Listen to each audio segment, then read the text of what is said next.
Well, hey guys, welcome to Scientific Minds Unite. This is the third episode in our series that we are doing while we are in distance learning.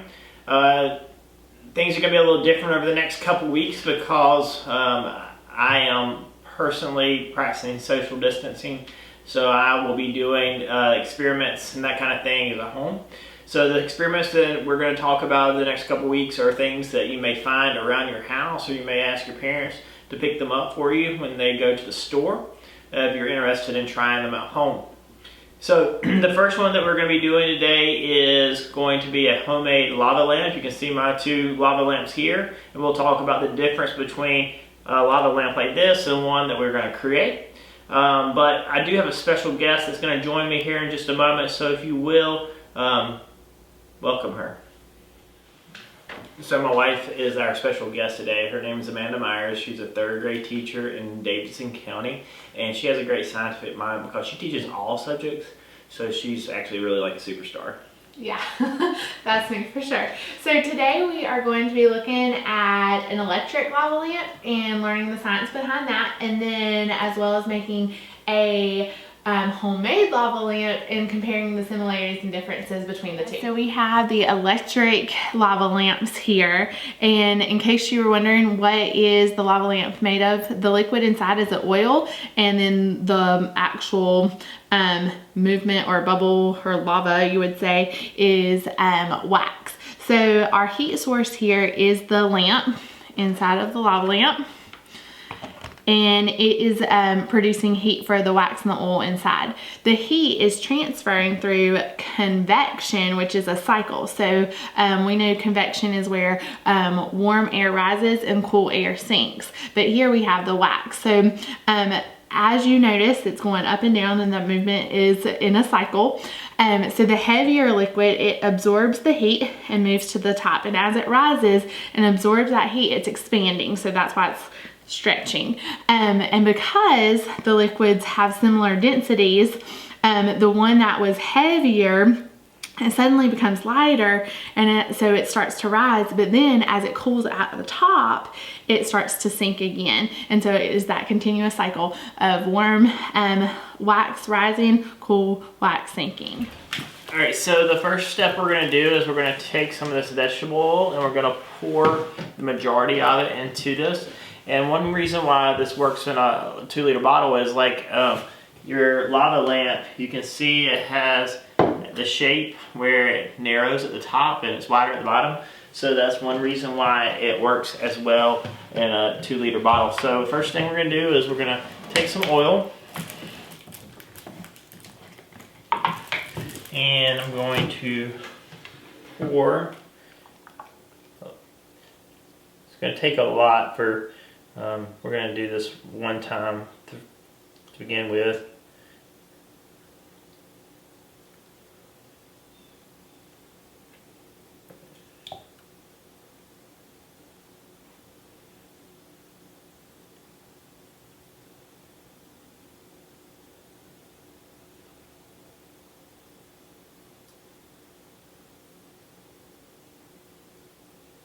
The Jeopardy sound should be on there.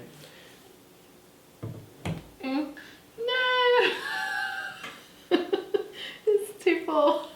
Alright, so lesson learned there is you have to really be slow with it, because if not, it's going to overflow. And so a few minutes later, we have cleaned up our mess now.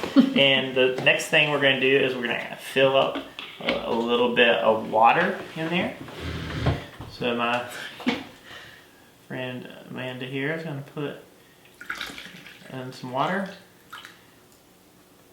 Any more? You can keep pouring a little bit more. A little bit more. That'll be good right there. Okay. Alright, so you can already see there's a little bit of change there. The next thing we're going to do is we're going to put in some food coloring. What color would you like? Let's go with blue here. Sure. And so we will be very generous with this blue here for this activity. It looks pretty cool already. Alright, so that takes care of the blue. And then the next thing we're going to do is we're going to take and put some crushed Alka-Seltzer tablets in there. I didn't crush them, sorry.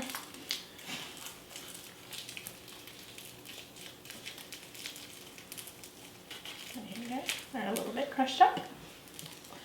Do you need to mix the color or anything? I don't believe so. I think we'll be able to see what happens after these go in there.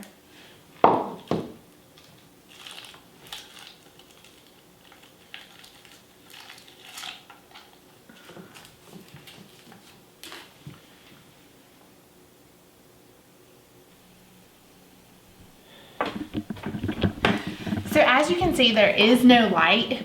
So instead, we've used the Alka-Seltzer, and it's created a chemical reaction with the water, and it's created a gas called CO2. This gas bubbles and sticks to the water, and the water and CO2 are less dense than the oil, so it continues to rise and fall. And make a different color. So we're going to go through the process with you again.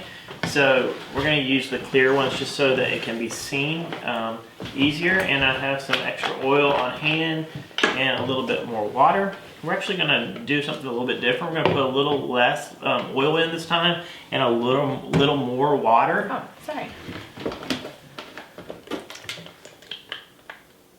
It's always good to have an assistant beside you so you don't make as big of a mess. And make sure that you have your parents' permission before you do this, because you don't want to get in trouble with your homeschool teacher. Yeah, by the way, how is that going for you guys? Is your parents enjoying homeschooling, or are we providing enough information for you? Would love to hear some feedback from you guys. You can comment below the YouTube channel. All right, now water. So we're going to add a little bit more water this time, as you can tell. That's good right there. And this time I'm going to try something even different.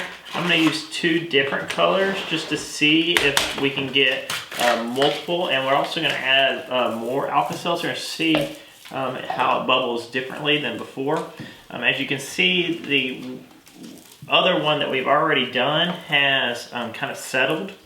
So we may try to add more Alka-Seltzer to that one and see if it will pick back up or not. So this time I'm going to add pink.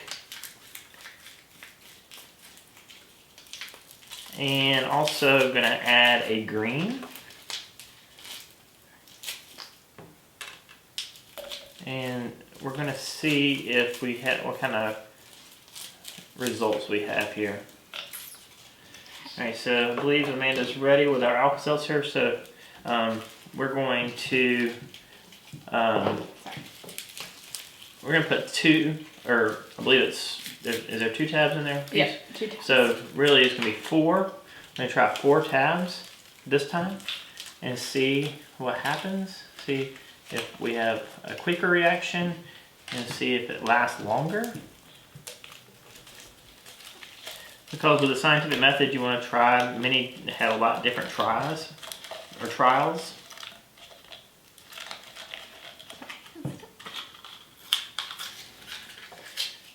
And so you can see the bubbles are already going. There's some red in there, and you can actually see a bit of the green, I believe. It's not as prominent as the red, but it's still a pretty cool reaction there. So let's go ahead and try and see if we can add more Alka-Seltzer in here and if it will begin to go again. Something that I would not do is use yellow food coloring, because of the oil being a yellow color, you wouldn't be able to see the bubbles. Just so you know.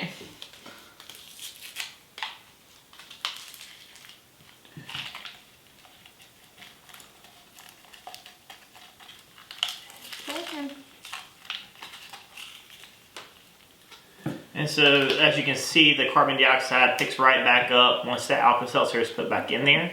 And so it begins going, and it's really going now. So both of them really cool together. So you can see now the difference between the two, where the electric one is going to have a constant current of the lamp going, and as long as the light bulb's there as the heat source, it's going to continue to go until it's unplugged or the light burns out.